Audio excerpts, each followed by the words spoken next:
प्रश्न पूछा, शांति नंदिनी महुआ से,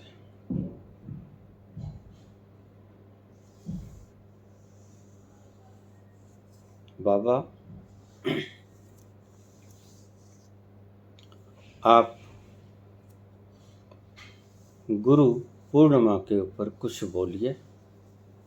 हमें सिर्फ मात्र दर्शन करने की आज्ञा दीजिए। 8 वर्षों से हमने आपके दर्शन नहीं किए हैं। कैसा होता है वह व्यक्ति जो संबोधि से युक्त हो जाता है। बुद्ध तो घूमे फिरे, महावीर भी घूमे फिरे, कृष्ण और राम भी घूमे फिरे, वन गमन किया, कहां कहां तक जाकर आए, दक्षिणी छोर तक चले गए। आप दर्शन क्यों नहीं देते? कृपया गुरु पूर्णिमा पर हम आपके दर्शनों की प्रत्यक्ष चाहत रखते हैं।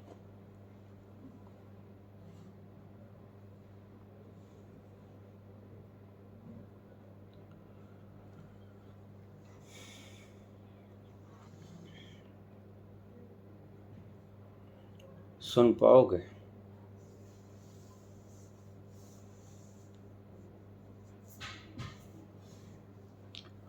आज गुरु पूर्णिमा एक ठगी है।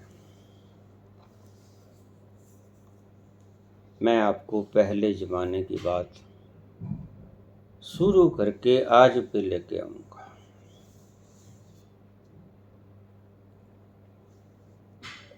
पहले जमाने में करीब 16-17 की उम्र में मैं बीमार हुआ तो मैंने सहारा लिया वैद्य राम शरण दास जी का, जो मेरे पिताजी के घनिष्ठ मित्र थे। उन्होंने मुझे एक पुड़िया से ठीक कर दिया। मैंने सारी कहानी आपको सुनाई हुई है। मुझे संजीवनी वटी बनाने का फार्मूला भी देने जा रहे थे, लेकिन दुर्भाग्य कि उनका स्वर्गवास हो गया। मैं वहीं बैठा रहता, मेरा दिल लग जाता वहां। वो नब्ज देखते, नाड़ियां बैठते इन दोनों का 5-5 मिनट नब्ज देखते, रोग बता देते, उपचार कर देते।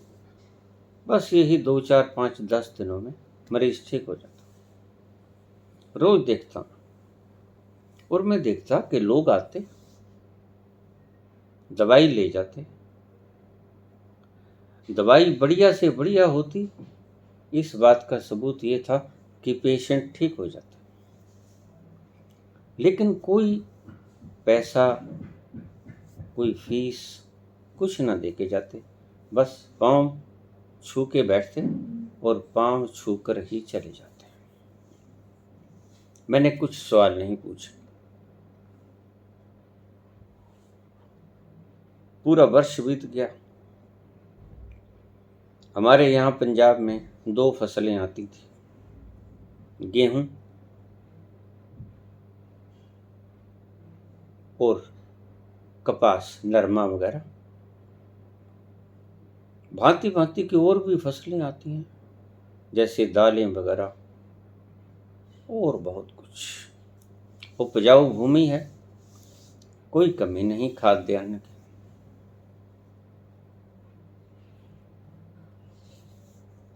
जैसे ही अप्रैल मई में कनक आई तो कोई 5 बोरी लेके आ रहा, कोई 10 बोरी लेके आ रहा।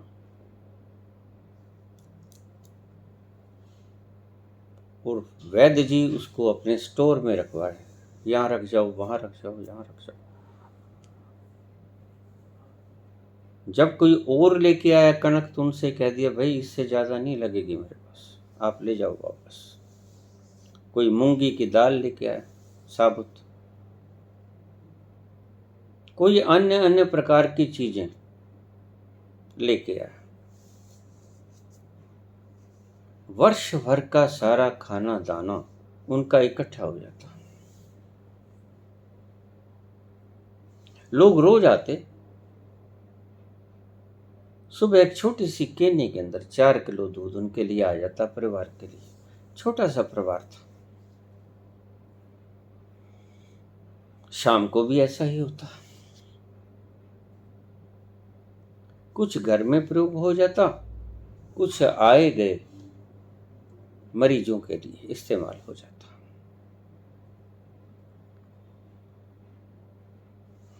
मुझे मेरी बात का जवाब तो मिल गया था कि ये पैसा क्यों नहीं देके जाते। उन दिनों में करेंसी का इतना चलन नहीं था और करेंसी का कोई मतलब भी नहीं होता। ना वो खाई जाती है, ना उससे भी भूख मिटती है। असली करेंसी तो वो खाद्यान्न है जो आपको जीवन देती है, ऊर्जा देती है और आपका पेट भरती है। बहुत से लोग अलग अलग तरह की चीजें, सुबह माली आता, सब्जी दे जाता। जितनी भी चीजें उनकी जहां बीजी होती, कोई हरी मिर्च दे गया, कोई कुछ दे गया, कोई कुछ दे गया। वो कुछ दवाइयां भी भिजवाते थे अपने घनिष्ठ मित्रों से। वो दवाइयां भी होती तो दवाइयां भी ले जाते, उनको पीसते, उनको पुटें देते। वो सारी चीज उन्होंने मुझे समझाई कि कैसे भस्म बनाना है। सभी रोगों के उपचार के लिए मुझे कुश्ते वगैरह बनाने उन्होंने सिखाए।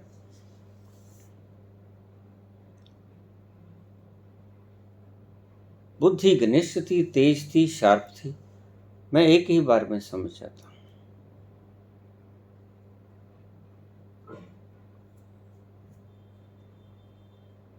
एक दिन मैंने वैद्य जी से पूछा कि वैद्य जी, मसला तो बहुत बढ़िया है आपका, लेकिन ये, वो कहते हैं ये हमारी परंपरा है, सनातनी परंपरा।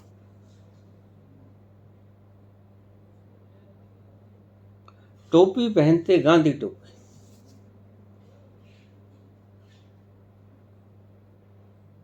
मुझे उस वक्त तक आध्यात्म की तरफ कोई रुचि न थी, लेकिन आध्यात्म की रुचि सबसे पहले मुझे वहीं से मिली।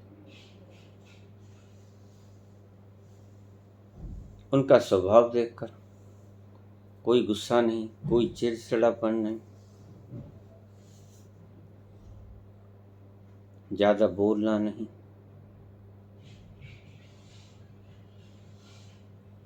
काम की बात करनी, काम की बात सुननी। मरीज आते, ठीक भी हो जाते। मैंने ऐसा कोई मरीज नहीं देखा जो उनके पास आया हो और शिकायत की हुई कि वैद्य जी मैं ठीक नहीं हुआ।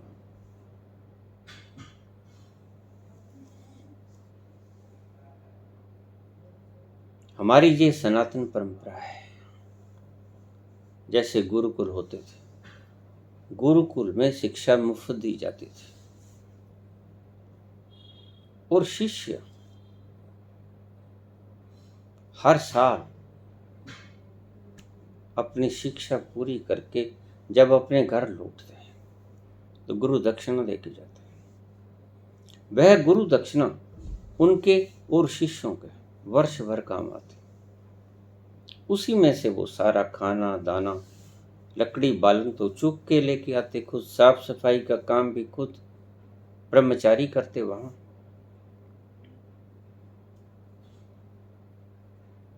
गुरु पढ़ाता और वहां का राजकोष उन गुरुओं को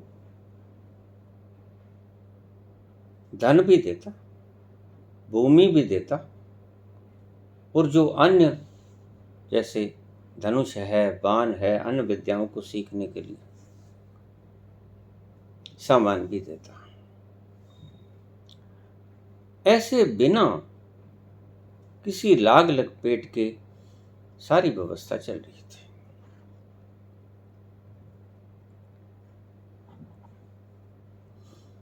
वर्ष भर जब किसी शिष्य से कुछ न लिया गया, जी जान से पढ़ाया, सीखेगा तो वो वही जिसमें जितनी सीखने की अभिलाषा है, इच्छा है या कैपेसिटी है।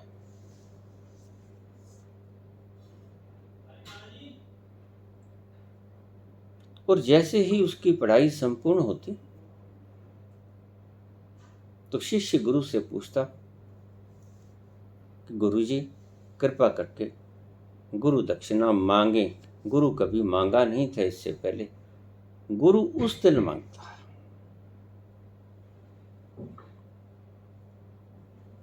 ये परंपरा वहां से शुरू हुई।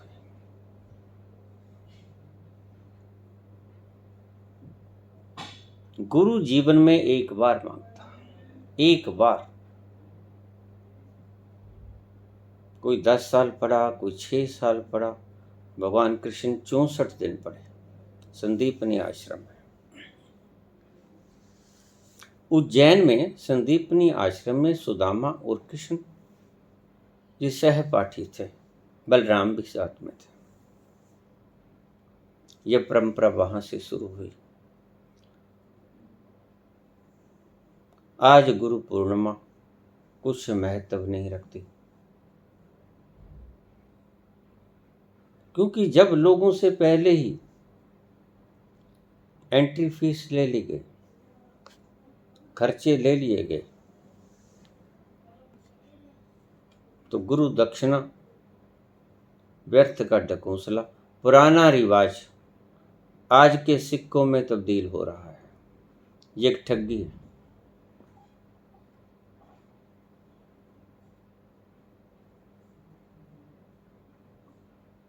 जो खाना दाना चाहिए, गुरु को कितना चाहिए? कुछ नहीं चाहिए। आप हैरान होंगे कि जितनी किसी की मिनिमम आय हो सकती है, गुरु उतने में बड़े मजे से गुजर कर सकता है। उसकी डिमांड होती ही। वह तो एक जोड़ी कपड़े से सार लेगा सारा साल, बड़े मजे से। एक जोड़ी।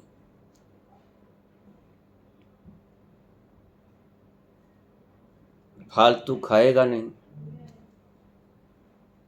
क्योंकि जब शरीर को ऊर्जा देने के लिए खाना उसने, तो स्वाद के लिए वो नहीं खाएगा। उसे कोई भल्ला पकौड़ा नहीं चाहिए, कोई जीभ का रस नहीं चाहिए। ये लोग बड़े व्यवहारिक हुआ करते थे। ऐसा नहीं कि बोल कुछ दिया कर कुछ रहे, ऐसा नहीं होता था। आज गुरु पूर्णिमा एक शिष्यों को लूटने का ढंग मात्र रह गया है। क्षमा करना, मैं सभी के लिए नहीं कह रहा हूं, लेकिन मोस्टली ऐसा ही कुछ है।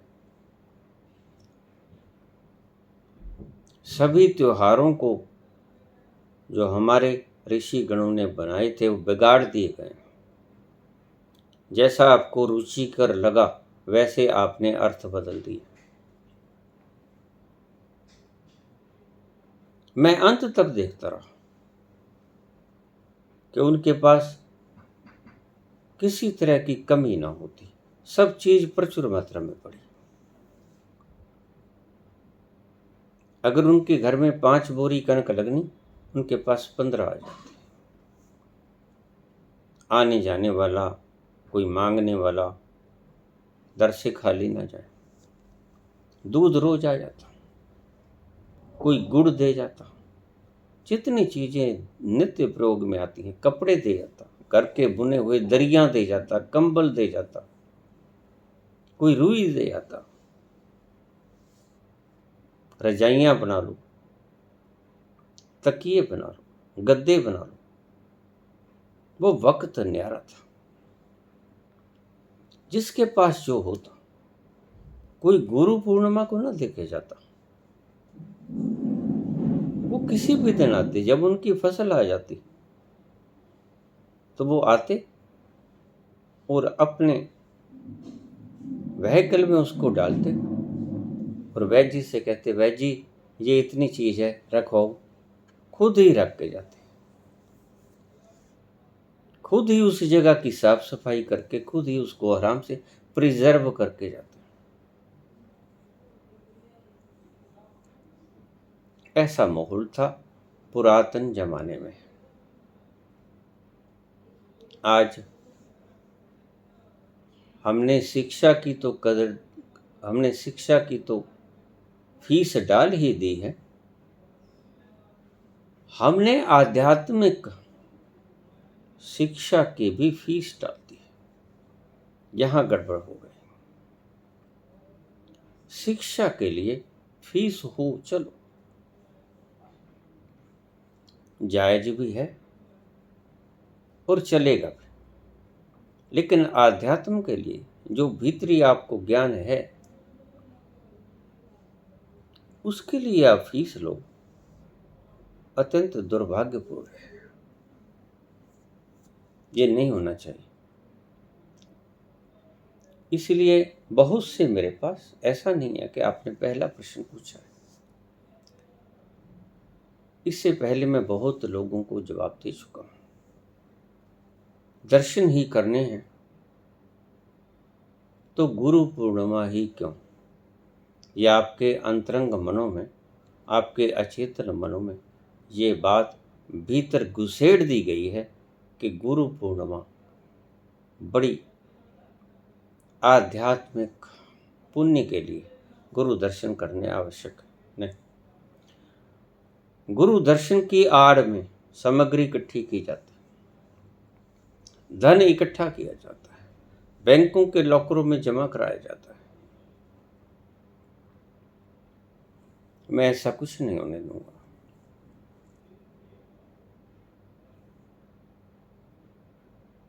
ये चैनल सभी भ्रांतियों को तोड़ने के लिए बनाया गया। आप आए, जब भी मैं सुविधा में हूँगा आपको बुलाऊंगा। आप आए। कल ही एक व्यक्ति बीकानेर से आया, परसों। मैंने उसने मना किया, नहीं अभी आप नहीं आ पाओगे। बैठा रहा वो यहाँ धर्मशाला में, कोई बात नहीं। कभी किसी से कह देता, कभी किसी से कह देता। श्रद्धालु था, दर्शन मात्र को आया था, सिर्फ एक झलक। कैसे होते हैं ऐसे लोग? और फिर आप कुछ खाते नहीं, सिर्फ दूध। कोई डिजाइनिंग नहीं, कोई मेकअप नहीं,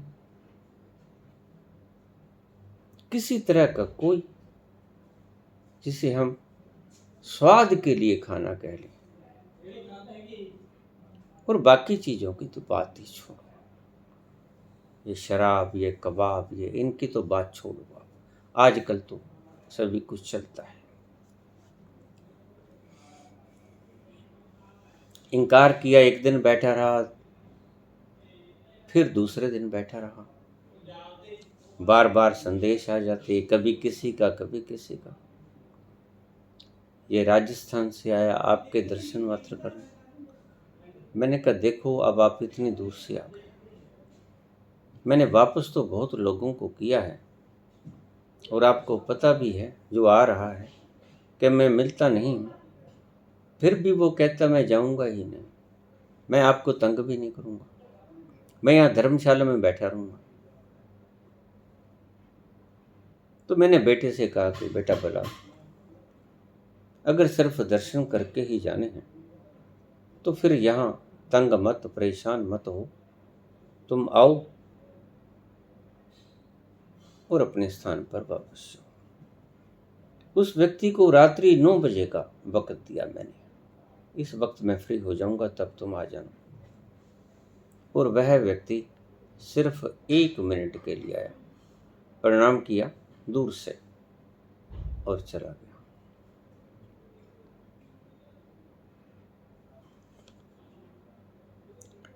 ये श्रद्धा होती है। श्रद्धा को रुपयों से तोलना मुड़ता है। ज्ञान को रुपयों से बेचना महामूर्खता है। ना ज्ञान की कोई कीमत होती है, ना ज्ञान की कीमत किसी सच्चे साधु ने कभी ली है। बोलो, कबीर ने कुछ लिया आपसे? नानक ने कुछ लिया आपसे? मैं तो फिर भी घर में बैठा हूं, वो तो बेचारे आपके घर दर दर, नानक दर दर आपके घर जाके आपको बताते रहे। बुद्ध गांव गांव गए, महावीर गांव गांव गए, आज भी उनके शिष्य साधु साधवियां एक स्थान पे नहीं रहते, गांव गांव जाके प्रचार करते हैं। पुरानी परंपरा है। आज भी वो कोई सवारी नहीं लेते, पैदल चलते हैं। सभी सुविधाएं हैं लेकिन पैदल चलते हैं। पुरानी परंपरा कायम है। यद्यपि जैन धर्म हिंदू धर्म के बाद, सनातन धर्म के बाद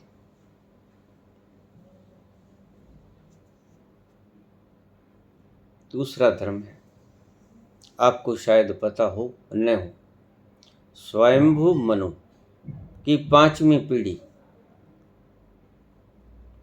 जैन तीर्थंकर का पहला तीर्थंकर थे ऋषभदेव। ऋषभदेव स्वयंभू मनु के 5वीं पीढ़ी में से थे। महर्षि मनु यानी स्वयंभू मनु, उनकी पत्नी शतरूपा, जहां से हमारी संस्कृति शुरू होती है सनातन।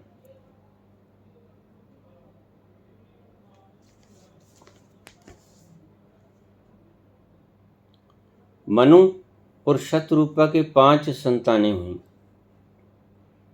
2 पुत्र 3 पुत्रियां। पुत्र थे उनके प्रियव्रत और उत्तानपाद। पुत्रियां थी उनकी आकुति, देवहूति, प्रसूति। ये 3 पुत्रियां, 2 पुत्र।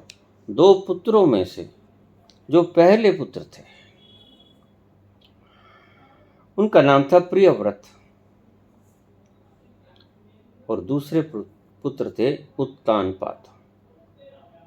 प्रियव्रत के आगे पुत्र हुए अग्रीध। पहली पीढ़ी मनु, दूसरी पीढ़ी प्रियव्रत, तीसरी पीढ़ी अग्रीध और अग्रीध के पुत्र हुए नाभिराज और नाभिराज का विवाह हुआ मरु देवी से। ये चौथी पीढ़ी हुई। नाभिराज और मरु देवी से पैदा हुए ऋषभनाथ। ये 5वीं पीढ़ी, ये वही ऋषभनाथ हैं जो कि जैन तीर्थंकर के सबसे पहले तीर्थंकर थे। अब आप बताइए, जैनियों में और सनातनियों में क्या फर्क है? सिर्फ 4 पीढ़ी बाद जैन धर्म शुरू हो गया। ऋषभदेव सबसे पहले, वहां से 24 तीर्थंकर चले, आखिर में 24वां हुआ वर्धमान महावीर। ये हिंदू, सनातनी और जैन एक ही डीएनए है। ऐसे हुआ। बता दूंगा सभी 24 तीर्थंकरों के नाम भी बता दूंगा जैसे जैसे आगे चले। और हमारे स्वयंभू मनु जो 14 मनु हुए उनके नाम भी बता दूंगा वक्त आने पे, लेकिन अभी ये वक्त नहीं। अभी मैं आपको संक्षेप में ही बता रहा हूं। और इनकी फिलॉसफी भी बिल्कुल सेम। हम 14 मनुओं की बात करते हैं, जैन धर्म में 14 कुलकरों की बात करते हैं। बात वही है। नाम का फर्क है, भाषा और लिपि का फर्क है। महात्मा नाभिराज और मरु देवी के गर्भ से हुए ऋषभ देव, आगे उनकी संतानें चलती रही। आखिरी तीर्थंकर 24 तीर्थंकर हुए। 24वां तीर्थंकर वर्धमान महावीर थे। ऐसे इनकी संतानें चली। और उसकी जो स्वयंभू मनु हैं, ये 14 हैं। तो इनका जिक्र मैं किसी वक्त बाद में करूंगा। लंबा अध्याय है, हिस्ट्री है हमारी, जो कि वर्णित है, बिल्कुल ऑथेंटिक।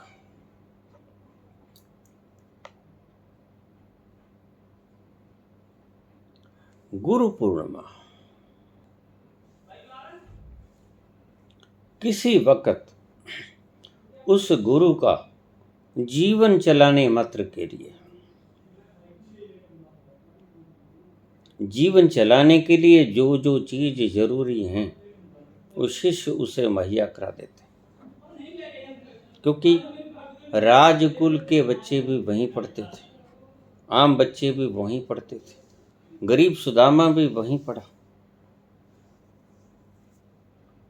और राजा कृष्ण भी वहीं पढ़ा, राम भी वहीं पढ़े, और गरीब जनता भी वहीं पढ़ी। यहाँ कोई आज की तरह प्राइवेट स्कूल्स नहीं होते थे। गुरुकुलों में समान व्यवस्था थी। बाद में कुछ लोभियों ने इसे दूषित कर दिया। जिसकी लाठी उसी की भैंस। उन्होंने मनपली कर ली और जोर आजमाइश कर कर 4 वर्णों में स्थापित करके कुछ लोग हड़प गए सारा कुछ जो ब्राह्मण कहलवाए। उनका सर्वाधिकार हो गया। अग्रे अग्रे ब्राह्मण है, ब्राह्मण होगा तो सारे काम होंगे। बस ब्राह्मण है तो सब कुछ मुमकिन है, नहीं कुछ मुमकिन है। इन्होंने ये परंपरा चला दी, बड़ा दबाया इन्होंने, और हिंदुस्तान के गुलाम होने का कारण भी यही बना। एक घर में 5 बच्चे,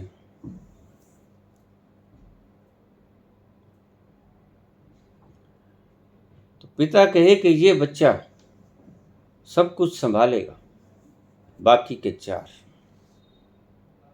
तिरस्कृत हो जाएंगे। जब उस पर कोई अटैक आएगा, दुख आएगा, व्याधि आएगी, वो 4 कहेंगे हमने क्या लेना है, इसके पास सब कुछ है, पावर इसके पास, धन इसके पास, बल इसके पास, मैन पावर इसके पास, सारी व्यवस्थाएं इसके पास, खुद निपटे। ऐसे ही बाहरी राजाओं ने जब आक्रमण किया, मुस्लिम आक्रांताओं ने जब आक्रमण किया, तो हमारा देश गुलाम हो गया। ये लोग ज़्यादा देर तक संभाल ना पाए, क्योंकि जब भी लड़ती है पब्लिक लड़ती है, राजा हुक्म देता है। लेकिन उन दिनों में राजा भी लड़ता था, राजा ही लड़ता था सबसे आगे। लेकिन आज ऐसी व्यवस्था नहीं है, व्यवस्था टूट गई। लेकिन जनता अगर साथ ना हो तो राजा अकेला कुछ कर भी नहीं सकता। जनता का साथ अवश्य है। तो ऐसे इन्होंने विश्व की आधी आबादी स्त्रियों को तुच्छ समझा, उनको नकार दिया। हालांकि स्त्रियों में बहुत सहनशीलता और शक्ति होती है, उनकी शक्ति को हमने व्यर्थ कर दिया। उनको ठुड्डे मार मार कर, उनको पाँव की जूती बनाकर हमने उनकी शक्ति का इस्तेमाल ही नहीं किया। और जब एक व्यक्ति कहता कि मैं ही सब कुछ हूं, तो बाकियों ने उसका साथ छोड़ दिया। जब विपत्ति पड़ी, राजाओं ने कमजोर राज्य का लाभ उठाया कि 5 हैं, 4 तो इसके विरुद्ध हैं, अंदर खाते विरुद्ध होंगे। होना तो ये चाहिए, जो श्रेष्ठ है वो राज करे, जो अश्रेष्ठ है वो उससे निचली पोस्ट संभाले, लेकिन सारा कुछ गड्ढमड हो गया। ऐसा हमारा मुल्क गुलाम हुआ और 1000 साल तक गुलामी का दंश झेला हमने। कभी कोई आया, कभी कोई आया, कभी कोई आया, कितने राजा बदले, कितने राजा बदले, और जो आया अपना साहित्य हमारे पर फेंक गया। इसलिए आज हम मल्टी माइंडेड हैं। हमारे भीतर बहुत से लोग मिलेंगे जो कभी कुछ कहेंगे, कोई कुछ कहेगा, कोई कुछ कहेगा। ये आप नहीं बोल रहे हैं, आपके भीतर वो लोग बोल रहे हैं जिनको आपके ऊपर शासन करने का अवसर मिला। सभी आपके चेतन मन में संग्रहित है। ये कभी कोई बोल पड़ता है, कभी कोई बोल पड़ता है। जैसे आज अध्यात्म के युग में हो रहा है। बहुत से लोग मुझे पूछ लेते हैं, उनके कोई सिर बाँ होता ही नहीं, कोई हाथ टांग होती ही नहीं उनकी। एक बात कबीर की कर देंगे, एक बार चैतन्य की, एक बात मीरा की, एक बात महावीर की पकड़ेंगे। क्योंकि हम मल्टी माइंडेड हैं और मैं आपको मल्टी माइंडेड से सिंगल माइंडेड होने के लिए नहीं करता। मैं आपको माइंडलेस पोजीशन, नो माइंड, मैं पहुंचाना चाहता हूं। माइंड ही समाप्त हो जाए।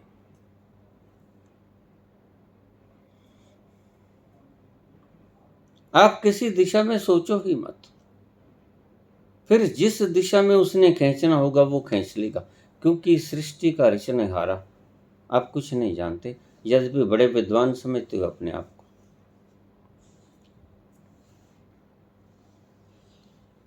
ये कोई हिसाब ना हुआ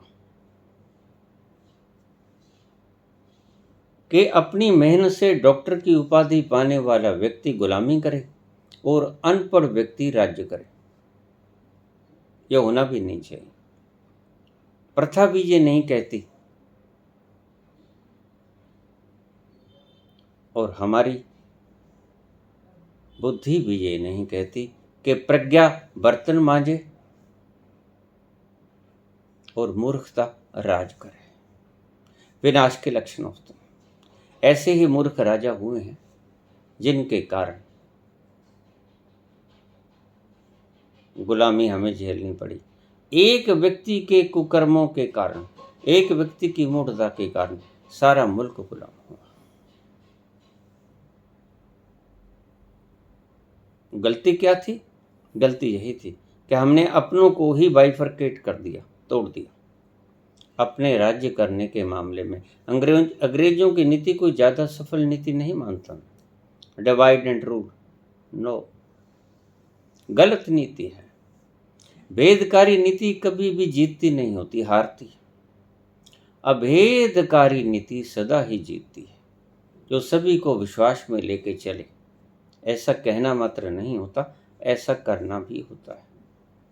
ये मूल मंत्र है। इन लोगों ने कह दिया, करते नहीं। इनको पता नहीं, अगर सचमुच आप कर देते तो आप कहाँ होते। बड़ा सुंदर मंत्र है, जिसने भी दिया है ये सही मंत्र है। जब आपका नकल इतना काम कर गया तो असल। एक छोटे से भिक्षुक की कहानी कहना चाहूंगा। एक भिक्षुक गया किसी पहुंचे हुए संत के पास। लोग आते, वह तो सच्चा संत था। लोग आते उनके पास, प्रणाम करते, बैठते और बहुमूल्य वस्तुएं भेंट करते। वो संत उनसे कहते कि ये क्या है? ये हीरे हैं, ये शर्फियाँ हैं, ये मोती हैं, ये लाल हैं। ये करेंसी उस वक्त, ये करेंसी हुआ करती थी। दूसरी करेंसी तो गौण थी, सही करेंसी तो ये है भी नहीं। हमारे डॉलर या रुपया हमारी सही करेंसी नहीं।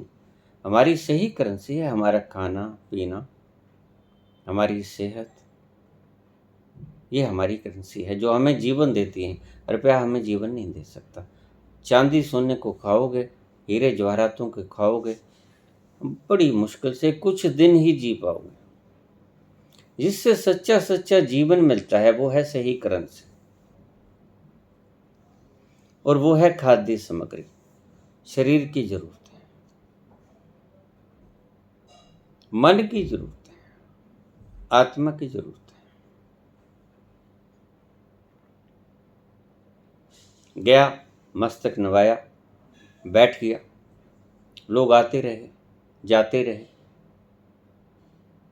संत जब फुर्सत में आया तो पूछा, बेटा तुम कहाँ क्यों बैठा है, क्या बात है, तुम भी बोल दे। कहता, नहीं महाराज, मैं तो सिर्फ आपके दर्शन के लिए बैठा, दर्शन लाभ उठा रहा हूं सिर्फ। लोग आ रहे हैं जा रहे हैं, आने दो जाने दो। वह बड़ा बदमाश था, लुटेरा था, डाकू था। उसने बहुत जगहों पे चोरी की थी, बहुत घरों में डाका मारा था, कुख्यात डाकू। संत के पास बैठा रहा। संत को क्या तकलीफ थी?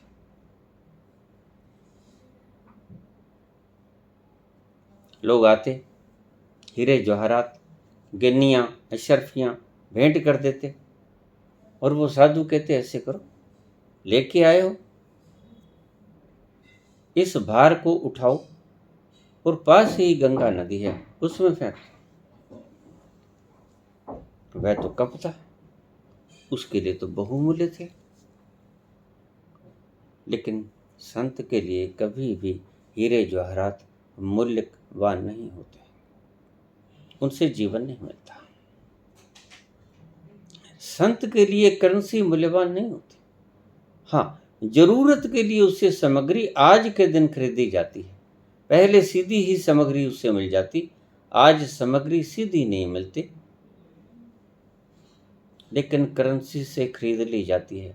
फिर भी संत की जरूरत बहुत कम होती है, बहुत कम, आप सोच भी नहीं सकते।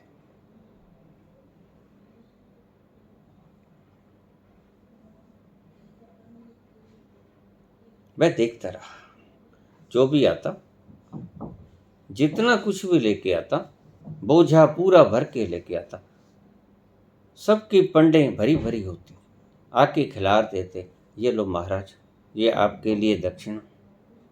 तो ठीक, बैठ जाओ। जल पान करवाता, उसके बाद जब प्रणाम करके जाता कि महाराज मैं चलता हूँ। ठीक है चलो, ये उठाओ अपना बोझा।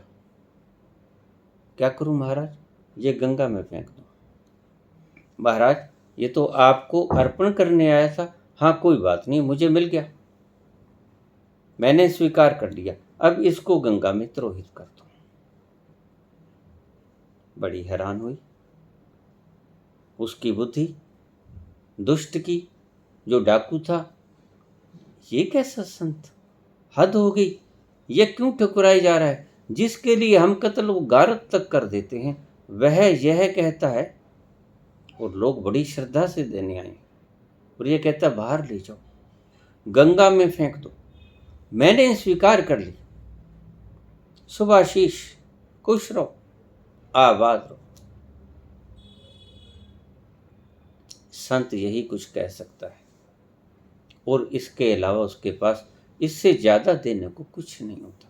आप सुखी रहो, बस सुख ही मूल मंत्र है, सुख ही तलाश है प्रत्येक प्राणी को।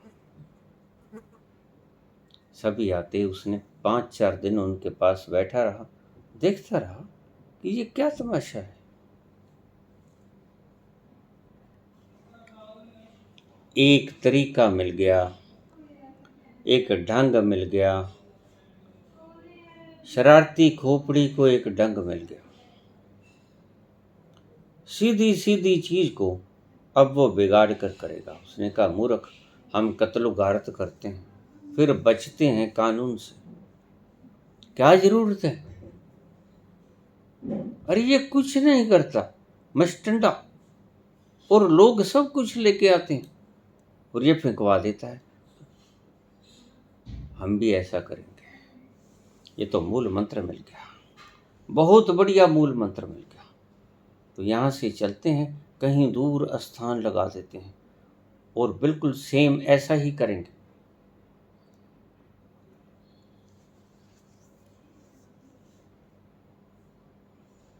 चला गया, दूर जाके स्थान बना लिया, कहीं बैठ गया, अपना चिमटा वहां पर गाड़ दिया, दूना बना लिया।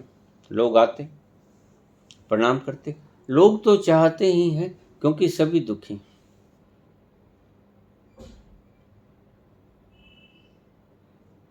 सभी को कुछ न कुछ अभाव है, किसी को किसी तरह का, किसी को किसी तरह का, और एक तरह का अभाव तो सभी को है। वो क्या? वो अखंड आनंद तो किसी के पास भी नहीं, उसकी तलाश तो सभी को है। इसलिए नानक ने कहा दुखिया सब संसार, क्योंकि सब कुछ होते हुए भी एक अज्ञात आत्मवंचना भीतर सताती ही रहती है, कचोटती ही रहती है आत्मा कि तुम्हारे पास सुख नहीं है। सब मिल गया लेकिन नहीं, अधूरा है, कुछ कम है, कुछ खोया खोया सा है, कुछ लूटा लूटा सा अभी भी रह गया, कुछ ऐसा रह गया जो पूरा मिला नहीं मुझे। मैं जो छोड़ के आया था वो मुझे मिला नहीं, कुछ गुम हुआ मालूम पड़ता है, भीतर आत्मा को तृप्ति ही नहीं पड़ती। सब कुछ है। ऐसे बहुत से लोग मेरे पास आ जाते हैं।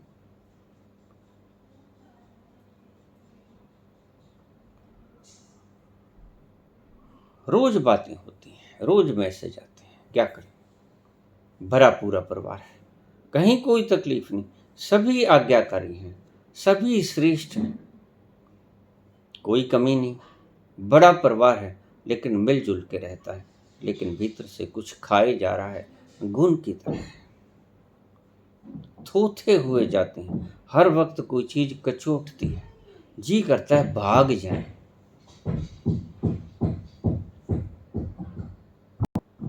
मैंने कहा भाग जाओ, जहां जाओगे आप खुद से बदतर व्यक्तियों को पाओगे, फिर वापस आना पड़ेगा। यहीं बैठे रहो, आपका निदान हो जाएगा। तो उसने डेरा जमा लिया, लोग आने शुरू हुए, वही बात लेकिन नकल। वह तो असल थी, यह नकल।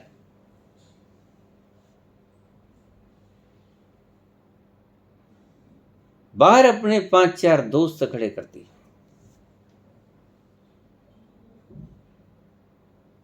कि जब ये आदमी गिराने जाए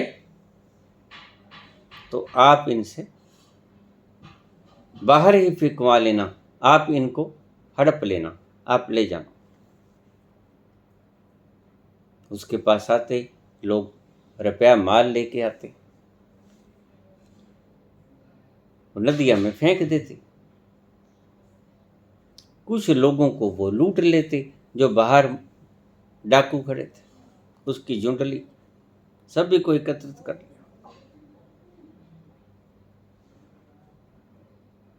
तो लोगों ने सोचा ये बाहर लूट लेते हैं लोग, गलत हो गया काम। उन्होंने शिकायत की कि गुरुजी ये बाहर कोई लोग होते हैं, ये लूट लेते हैं। उन्होंने कहा फिर तुम ऐसा करो, मैं ही बहा दिया करूंगा, आप मेरे पास यहां रख दिया करो। नया टोट।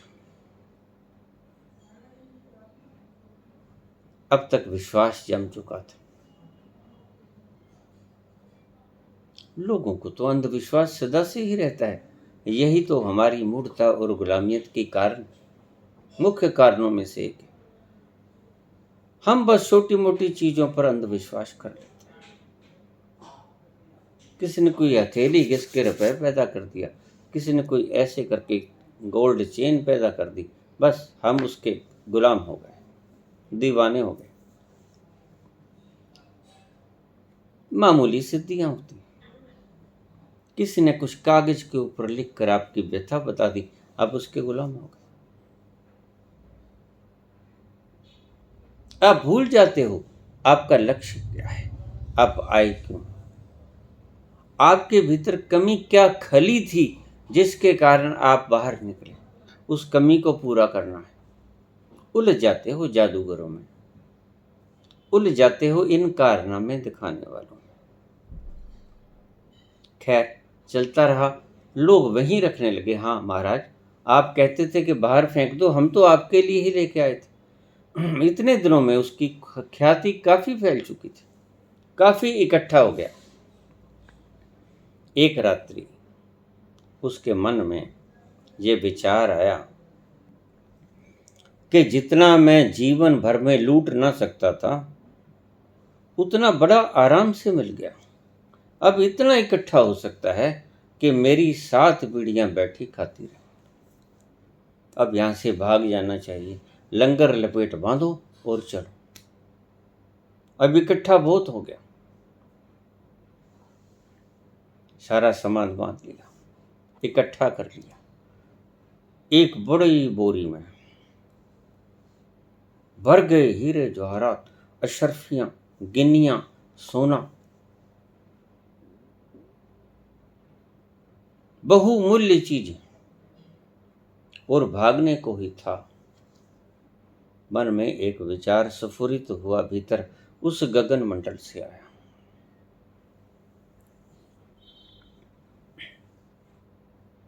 अरे मूर्ख,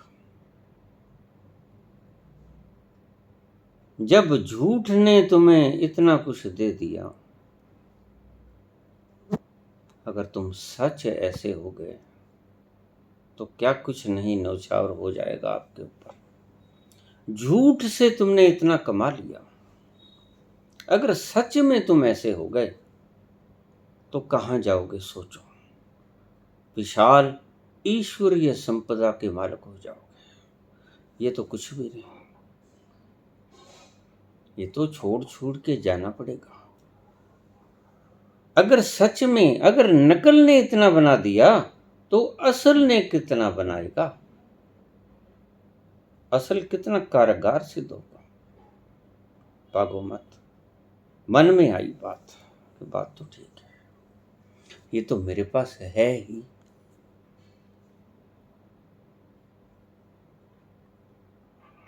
भीतर वैराग्य का जन्म हो गया। इसलिए मैं कहता हूं, जब मिल जाए इतना तो वैराग्य जन्मता है। तुमसे अगर रोटियां छीन ली जाएंगी तो तुम्हारा रोटी खाने से बड़ा आनंद आता है, ये भ्रम ही बना रहेगा। इसलिए जो ये लोग हैं राजनीतिक, ये आपको भूखा ही रखकर खुश हैं। ये सारा इंतजामात करेंगे कि आपके हाथ इनके आगे फैले ही रहें, ताकि जब वोट डालने जाओ तो आपके वही मांगने वाले हाथ इनके ही निशान पर लगे। आपको आपका ही माल मांगने के लिए आपके हाथ फैलाए जाएंगे, यद्यपि वो आपका सामान है। इन झूठी सियासतों को समझना,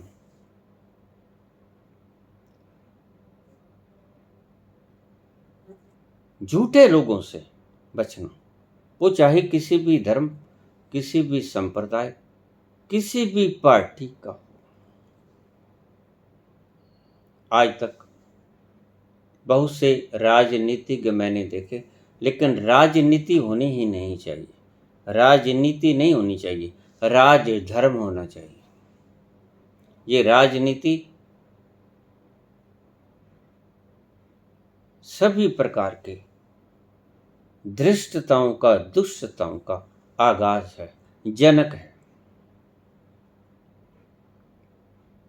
राजनीतिज्ञ नहीं होने चाहिए, राजधर्मी होने चाहिए, जनक की तरह। राजधर्म होना चाहिए, राजनीति नहीं होनी चाहिए। राजनीति तो षड्यंत्र है, आप ही के साथ षड्यंत्र है। जिन लोगों ने आपको पावर दी उन्हीं के खिलाफ षड्यंत्र राजनीति कहलाता है। जिन लोगों ने आपको पावर दी उनके लिए सुविधाएं जुटाना ये राज धर्म है। आप जिनसे कर वसूली करते हो राज धर्म का पालन करो, राजनीति का नहीं। देखिए, रोज मैं देख रहा हूं लोग जिसको वोट डालते हैं, वोट डालने के बाद वो व्यक्ति दूसरों के हाथों में बिक जाता है। जिनको आपने वोट नहीं दिया था, आपने जिसको वोट दिया था वह आदमी बिक जाता है। तो ये राजनीति है, ये राजधर्म नहीं। राजधर्म ये था कि जिसको आपने वोट दिया था उसी पर ही वो रहते, जीते या मरते। एक वृक्ष को आग लग गई थी, पंछियों ने मुद्दतों से पुश्तैनी, दादा परदादा, बेटे, पुत्र, पुत्रियां, पोत्र सभी वहीं जमी मरी। आग लग गई, बड़ा बड़ा वट वृक्ष था, आग लग गई, पंछी नीचे बैठे। पास से एक राहगीर गुजरा, बोला, अरे मूर्ख पंछियों, तुम क्यों बैठे हो इसके भीतर? ये वृक्ष तो आग की लपटों में आ चुका, ये जहाज तो छिद्र खा चुका, भर जाएगा, डूब जाएगा, तुम भागो यहां से। आग लगी इस वृक्ष को, जलने लगे हैं पात, तुम क्यों जलते पंछियों जब पंख तुम्हारे साथ। अब राजधर्म क्या कहता है? स्वधर्म समभाव, स्वधर्म क्या कहता है? पंछियों ने कहा, फल खाए इस वृक्ष के पुश्तैनी, हमारी कितनी पीढ़ियों ने इसी घोंसले में रैन बसेरा किया, इसी घोंसले में जन्म लिया, इसी में पले बढ़े, इसी में हमारी संतानें कब की। फल खाए इस वृक्ष के बीठन भरे हैं पात, हम जब बीठ करते थे इनके पत्तों पर पड़ती थी, आज भी देख लो इनके पत्ते हमारी बीठों से भरे पड़े। फल खाए इस वृक्ष के बीठन भरे हैं पात, उड़ना हमारा धर्म नहीं। ये राजधर्म की बात करता हूं। राजनीति नाम की चीज धरती पे होनी ही नहीं चाहिए। राजनीति गंदा शब्द है, विकृत शब्द है। राजधर्म शब्द था पहले, लेकिन आज विखंडित हो गया है, वैनिश कर दिया गया है, उसको मिटा दिया गया है। राजधर्म था पहले, आज राजनीति है। राजधर्म क्या कहता है? फल खाए इस वृक्ष के बीठन भरे हैं पात, उड़ना हमारा धर्म नहीं, जलेंगे इसके साथ। ये राजधर्म है। राजधर्म से मानसिक संतुष्टि मिलती है, वो जिसे आप ढूंढने चले हो। राजनीति से आप ठीक से सो भी नहीं पाओगे। राजधर्म निभाते जनक की तरह नींद आएगी। जनक ने भी राज चलाया, बहुत से राजाओं ने राज चलाया, 24 तीर्थंकर राजा हुए, उन्होंने भी राज चलाया, लेकिन कभी भी अफरा तफरी या हाहाकार नहीं मचा। वो ज्ञानी भी थे, संबोधि युक्त भी थे, और राजा भी थे। राजा होना भी ऐसा चाहिए,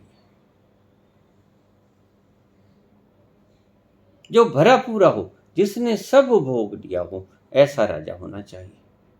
जिसने कुछ भी ना भोगा हो, जिसने भीख मांग मांग के गुजारा किया हो, उसकी नीयत तो सदा भीख मांगने में ही रहेगी कि अब इकट्ठा कर लो, अब मौका मिल गया।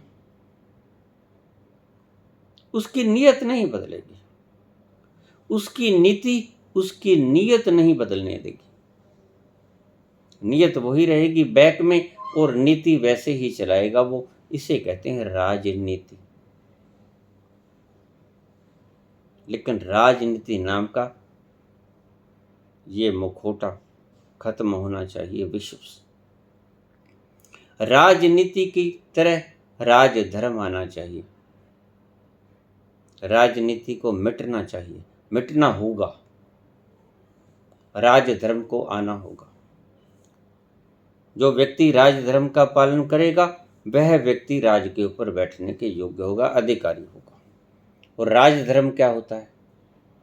जिस जनता ने आपको सेवा की, जिस जनता ने आपको पावर दी, उसकी सेवा करो। उसने अपने कमी बेशी पूरी करने के लिए आपको शक्ति दी थी, आप अपनी कमी बेशी पूरी करने में लग गए। इसे राजनीति कहते हैं। राजनीति नाम का ये दुष्ट राक्षस समाप्त होना चाहिए, राजधर्म की शुरुआत होनी चाहिए। जनक जैसे 19 जनक हुए, 19 जनक थे, सभी के सभी राजा थे, सभी के सभी संबोधि युक्त थे। संबोधि युक्त व्यक्ति को ही राज करने का अधिकार होना चाहिए, क्योंकि उसकी कोई तमन्ना शेष नहीं रह जाती।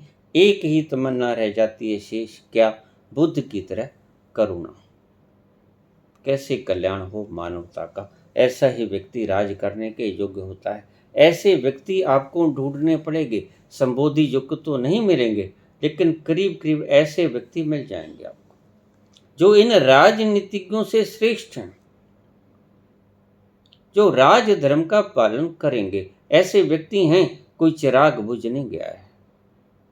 हमारे भारतवर्ष में बहुत ऐसे व्यक्ति बैठे। यह तो वैसे भी विश्व गुरु था, आज नहीं है, हमारी गलतियों के कारण। चलो हम पिछली गलतियों को ना याद करें, ना दोहराएं, हम नया हिंदुस्तान निर्मित करें।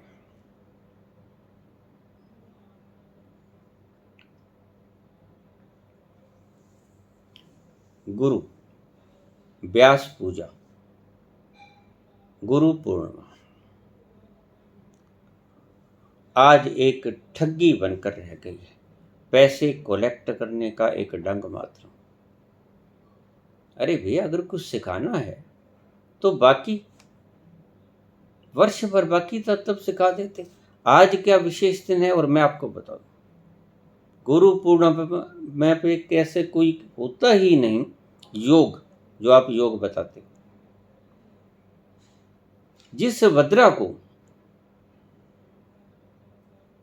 आप बताते हो कि ये शुभ कामों के लिए त्याज्य है, और गुरु पूर्णिमा के दिन वो भद्रा पड़ रही है 2:00 तक, और आप उसमें गुरु पूजा करोगे। मैं आपको आपकी भाषा में समझा रहा हूं जोशियों को। गुरु पूजा द्रव्य एकत्रित करने का ढंग भर बन गया है। पैसा इकट्ठा करो। मैंने एक व्यक्ति का नाम, एक का क्या नाम, सभी का नाम मैं जानता हूं। जिनका नहीं भी जानता हूं उन्होंने भी ऐसा ही कुछ किया। जिनके बैंक और लॉकर भरे पड़े थे उन्होंने इससे अलग और कुछ नहीं किया।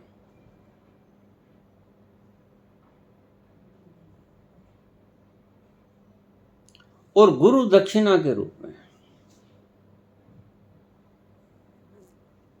वो उन्हें जो दे के जाते हैं वो उनकी जरूरत नहीं होती। व्यक्ति की इतनी जरूरत है ही नहीं। आपने जरूरतें खुद पैदा की हैं, अब मैंने कोई जरूरतें पैदा नहीं की। गुरु पूर्णिमा पर मैं किसी को नहीं बुला रहा हूं। क्यों? क्योंकि मेरी जरूरत ही नहीं है कुछ, मैं आपसे कुछ चाहता नहीं। मुझे जो खाता पीता हूं मिल जाता है, मेरे परिवार खुद गुजर कर रहे हैं अपनी मेहनत करके।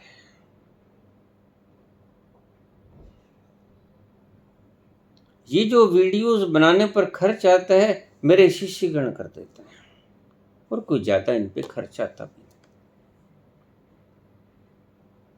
विचार तो मैंने ही प्रवाहित करने हैं।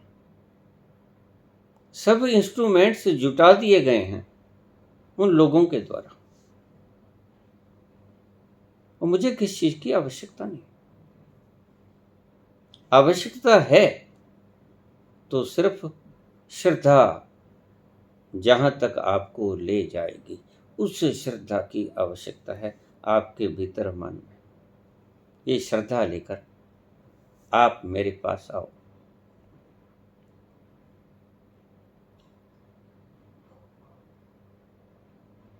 कुछ वस्तु मत लेके आओ,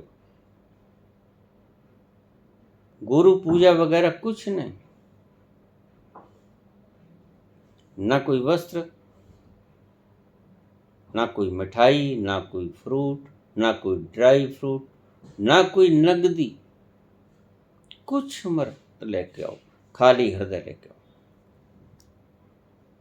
खाली खोपड़ी लेके आओ, प्रेम से भरा हृदय लेके आओ।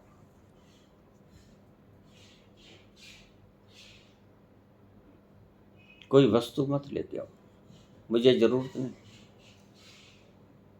मेरे पास अपने प्रयोग के लिए 4 जोड़ी पायजामा कुर्ता है और मैं यही पहनता हूँ। बाहर मैं जाता नहीं।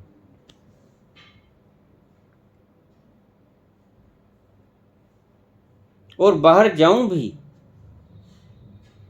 तो यही कुर्ता पजामा।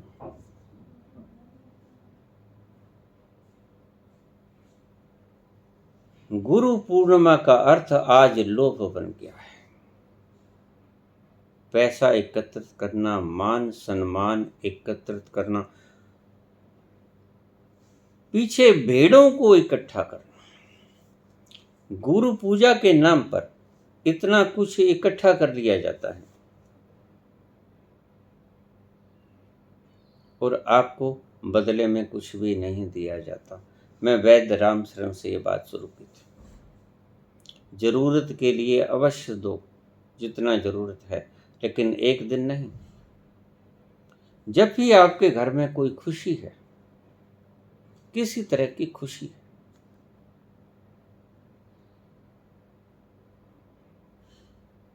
गम के दिन ईश्वर आपको न दिखाए, और अगर उसकी इच्छा ही है तो कोई रोक भी नहीं सकता। अगर आपके घर कोई खुशी हो, कोई बच्चे का जन्म है, कोई आपका जन्मदिन है, कोई आपको किसी भी तरह की खुशी है, पुत्र हुआ है, पौत्र हुआ है, या आपकी कोई मनोकामना पूरी हुई है, अगर आप कुछ दान करना चाहते हो तो गुरु पूर्णिमा ही नहीं, अकेला दिन नहीं होता, सारा वर्ष भर पड़ा होता है। जिया जब झूमे सावन है। सावन का महीने में सावन नहीं होता, सावन आए या ना आए, सावन से कोई मतलब नहीं होता। सावन आए या न आए, जिया जब झूमे सावन है। सावन आए या न आए, जिया जब झूमे सावन है। जब आपका जिया झूमता है, आनंद से नाचता है, भीतर से कलरव नृत्य जमता है, तब सावन होता है। जिया जब झूमे सावन है। जिया झूमना चाहिए भीतर से, द्रव्य मत लेके आना। कल ही मेरे पास व्यक्ति बीकानेर से जो आया था, बात बीच में रह गई। मैं फल फ्रूट मिठाई वगैरह बहुत कुछ लेके आया था, तो मुझे मेरे पड़ोसी ने फ़ोन आया मेरे पुत्र के पास, ऐसा मिलना चाहते हैं। पहले जो जवाब था कि नहीं, मिलते नहीं किससे, और मिल के ही जाएंगे। और बहुत मिठाइयाँ और बहुत फल फ्रूट लेके आए, दक्षिणा लेके आए। मैंने कहा उनको मत भेजो। जब मैंने देखा कि बिना मिले नहीं जाएगा, ये यहाँ बैठा रहेगा, धर्मशाला में, मुख्य धर्मशाला हमारी है शहर में, कई धर्मशालाएं अच्छी हैं हमारे यहाँ, क्योंकि पुण्यात्माओं की धरती है ये। फिर भी यहाँ सभी प्रेम से मिलजुल कर रहते हैं। मेरा शहर बहुत प्यारा है। ये संतों की धरती है, कलाकारों की धरती है, महात्माओं की धरती है।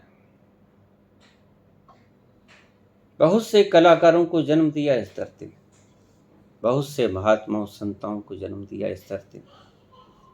बैठा रहा, मैंने कहा फिर अगर ये टलता नहीं तो इसको बुला लो, लेकिन इसे कहो कोई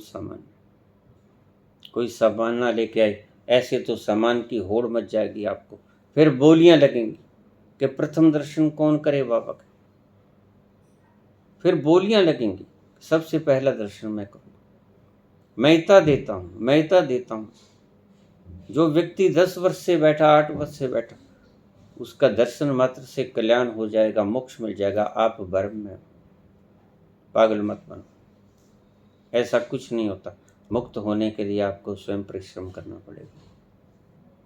हाँ, दीक्षा के द्वारा धक्का अवश्य लगाया जा सकता है, इसमें कोई संदेह नहीं। संगत से आप पर रंगत जरूर चढ़ सकती है आप पर, इसमें कोई शक नहीं। गलत फिल्म देखोगे, वासना जगेगी। अच्छी फिल्म देखोगे, भावनाओं से बहती हुई फिल्म देखोगे, अखियां झरेंगी, भाव बदल जाएंगे। संगत की रंगत तो होती ही है, अच्छी संगत में रहो। रहीम ने कहा था, कदली सीप भजंग मुख, स्वाति एक गुण तीन, जैसी संगत बैठी तैसो ही फल दीन। स्वाति नाम की नक्षत्र में एक बूंद आसमान से टपका करती है, अगर केले के पत्ते में पड़ जाए तो केला बन जाती है, सीप के मुख में पड़ जाए समुद्र में तो मोती बन जाती है, और भुजंग के सांप के मुख में पड़ जाए तो जहर बन जाती है। कदली सीप भुजंग मुख, स्वाति एक गुण तीन। स्वाति की बूंद एक ही होती, लेकिन 3 तरह के गुण होते हैं।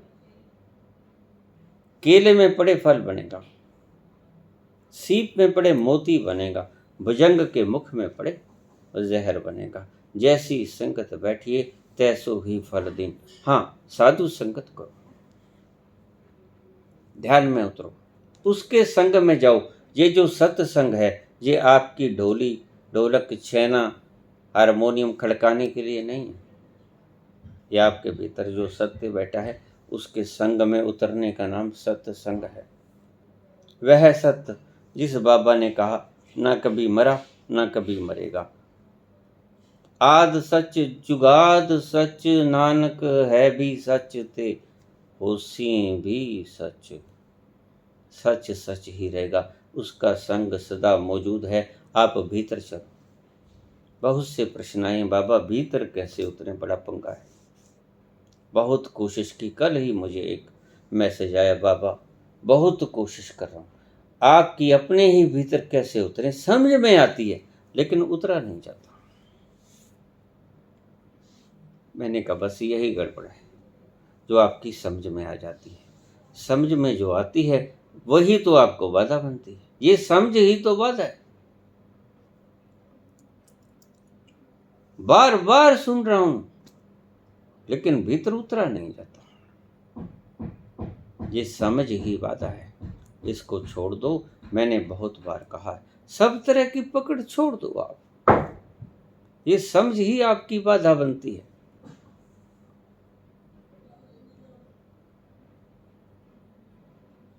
और उस संत ने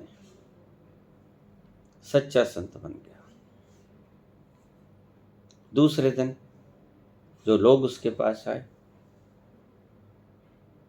वो लुटेरे तो भाग ही गए थे जो साथ के थे। लोग आए उसके पास, बड़े बड़े सेठ आया करते थे, और जब त्याग होता है तो आपकी वाणी में ईश्वर बोला करता है। आपका मन कलुषित है, इसलिए आपके वायदे पूरे नहीं होने देता परमात्मा। शुद्ध मन से अगर यही बात बोली जाए तो परमात्मा भी आपकी सहायता करेगा। तो संत लोग, सेठ लोग सभी उसके पास आए। अच्छा, वही द्रव्य लेके आए। वो कहता आप ऐसा करो, ये अपना तो पहले फेंक के आओ गंगा में। क्या करे महाराज, बाहर मस्टंडे खड़े होते हैं, नहीं आपको कोई नहीं मिलेगा, मैंने सब भगा दी। डरते डरते अपने सामान को उठा के, कीमती सामान को, जिसमें सोना, गिन्नियाँ, अशरफियाँ, हीरे जवाहरात, लाल, लेके आए थे संत जी के लिए भेंट करने। गए, देखा कोई नहीं था, फेंक दिया गंगा में। आदेश था। फिर आए, कहते बैठो मत, ये सभी जो आप दे के गए थे, आज खाली है मैदान, आज सब फेंक दो। जितने भी लोग आए थे सभी ने इकट्ठे होके, वो सामान बहुत इकट्ठा हो गया था, सब फेंक दिया गंगा में।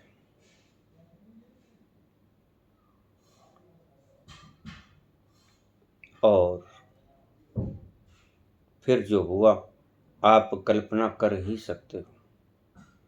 जब झूठा इतना ऊंचा उठ सकता है तो सच्चा कितना ऊंचा उठेगा, इस बात का ध्यान कर लो। उल्टा नाम जपे ते जाना, बाल्मीक भय ब्रह्म समान।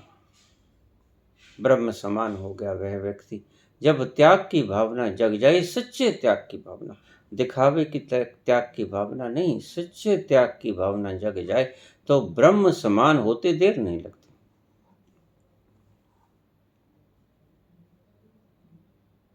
गुरु पूर्णिमा एक ढोंग, इस ढोंग को मत पालिए, मत ढोइए, छोड़ दीजिए, इसमें कुछ नहीं। मैं जिम्मेवार हूं इस बात का, अगर इसमें कुछ भी हो। ये षड्यंत्र हैं, लुटेरों के षड्यंत्र हैं, डाकुओं के षड्यंत्र हैं। जो आपको सच्चा ज्ञान देना चाहेगा वह आपसे कुछ नहीं मांगेगा। जरूरत के लिए आप उसे दे सकते हो, लेकिन सिर्फ जरूरत के लिए, ध्यान रखना। अयाशी के लिए नहीं। अयाशी तो वह व्यक्ति करना भी नहीं चाहेगा। व्यक्ति को परखिए। बहुत से आध्यात्मिक केंद्र ऐसे हैं, सभी मुल्कों में उन्होंने अपने जाल बिछा लिए। देते क्या हैं ये आपको बताऊंगा बाद में। एक प्रश्न ऐसा भी है मेरे पास, उस पर वक्त लगाऊंगा, वक्त बहुत ज़्यादा हो गया है। गुरु पूर्णिमा का कोई महत्व नहीं होता, ये लुटेरों की एक साजिश है। किसी जमाने में ये ठीक हुआ करती थी, जब गुरु से सीख कर एक बैच पूरा जाता था शिष्यों का, तो गुरु से पूछता था क्या बताइए। अब तक तो जो जो व्यक्ति छोड़ के गए उन्होंने इस आश्रम की व्यवस्था को सुचारू रूप से चलने दिया। अब हम क्या कर सकते हैं आपके लिए, जो आने वाले बच्चे आपसे सीख सकें। तो गुरु अपनी अपनी कमी के हिसाब से उसे बताता कि इस आश्रम को इस चीज की आवश्यकता है। वह भेंट कर दिया जाता राजा के द्वारा या शिष्यों के, अच्छे संपन्न शिष्यों के द्वारा। यह थी परंपरा। इन परंपराओं को तो आज तोड़ दिया गया। ना गुरुकुल है, ना गुरु है। इनको कांटा मार दीजिए। यह आपकी श्रद्धा के साथ खिलवाड़ है, उसकी रजा में रहिए। वह आज कुछ और चाहता है, आज कुछ बदलाव होना है, उसकी रजा में राजी होना सीखिए। यहां तो बहुत साल बिता दिए आपने,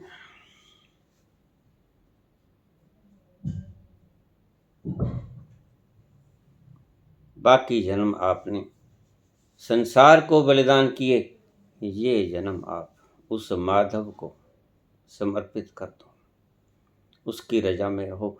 यार की मर्जी के आगे यार का दम भर के देख, अर्ज़ उल्फत कर चुका है, ये भी उल्फत करके देख। धन्यवाद।